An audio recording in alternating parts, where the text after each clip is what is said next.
hindi nasisiro, kinamusta kita. Uy, Shods, kamusta ka na sa freelancing mo? Siyempre, babalitong, ayos naman, sakto lang. Saks lang. So, pagkaano mo, so sasabihin mo, okay naman, meron kaming at least 3 to 4 clients that we're retaining. So, parang ako ngayon mapapaisip na, teka, akala ko ba saturated? Bakit ito pa-easy lang? May clients. So parang nababasag yung belief mo na saturated yes, nagkakaroon na ng start ng shift of belief kasi from the reference that you're seeing, it's now starting to create evidence.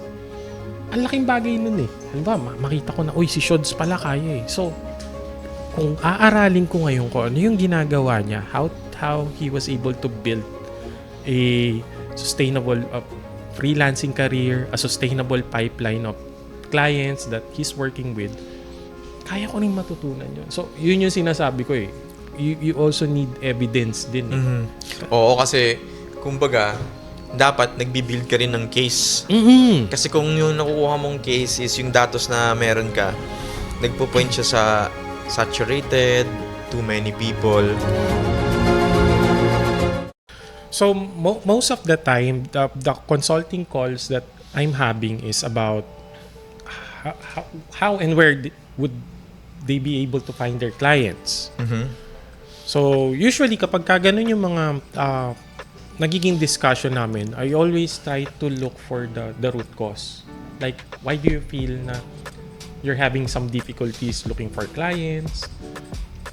Madalas kasi yung iba sasabihin na the offer. But ito, entry pa lang nung tanong ko is, in-open up niya na kagad na ito yung eksaktong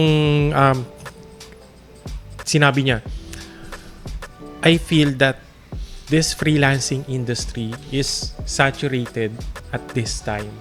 So marami siyang mga sinabi, yes. Sabi niya, is because nakita niya doon sa group na kung saan merong isang nag-post ng job post, tapos parang nag-aagawan.